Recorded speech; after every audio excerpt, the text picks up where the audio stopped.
Hey, today we have Carl Toney with us, the author of Ruining Christmas, Rediscovering Jesus. He is a professor of New Testament at Hope International University. And as we talk about Christmas, we've invited some kids around. Not really, they just happen to be right outside of our studio. So if through this you hear kids screaming and having a ball, hey, it's Christmas. It's all about the kids, right? It's all about kids. Hey, I loved your book because as we walk through it, your title says Ruining Christmas.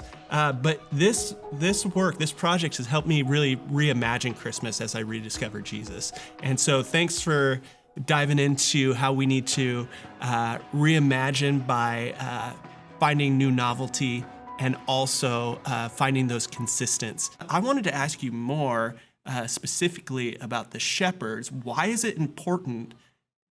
Why are they important enough that Luke would include them and that they need to still be a part of our story as we retell this thing? Yeah, that's a great question.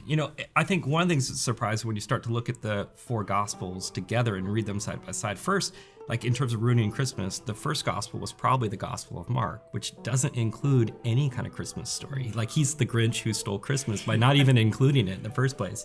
And so we think, well, Matthew and Luke came along and said, well, that's not right. Like Christmas is pretty important, so let's tell those Christmas stories. And they give their own unique version of those Christmas stories. So we get the Magi in Matthew, but Luke, he makes this intentional choice that he's not going to talk about the Magi, he's going to talk about the shepherds. And so that's a great question. Why would he pick these particular characters to come around? And there is traditions in terms of shepherds being despised and outcast. So we have a guy named Philo of Alexandria who's going to talk about how they're an inglorious profession. Or you get this other rabbi, Rabbi Abba Giron, who says that it's the profession of thieves. Or you can even look into biblical stories when you look at in Genesis when Joseph's family comes down to Egypt. The Egyptians say, oh, we don't want these shepherds around here. Put them up in Goshen because the Egyptians don't like shepherds. So there's definitely this strand of suspicion that goes around shepherds. In Abraham's story, you get him getting kind of bumping around the land because the people of the land are suspicious of him and his family as they move around the land because they're kind of nomads.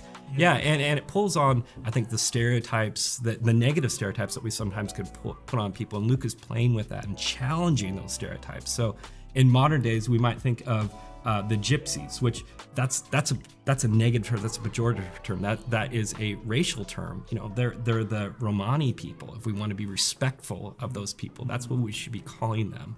And knowing that we, even in our today's society, look on with people's suspicion, whether they're someone like the Romani, or maybe we think about migrants or immigrants or the other person we look on with suspicion. And Luke challenges us that God wants to invite the people that we look on with suspicion, that he's inviting those people around the manger and that they're actually part of our family, that they're us, they're not a them. And so Luke really wants to play with that idea and to challenge us to not be stereotyping other people, to not be saying, well, they're not worthy of Jesus, because in reality, none of us are worthy. We all fall short of the glory of God. And so humbling us like the shepherds around the manger is one of the aspects that Luke is really trying to play with in that story.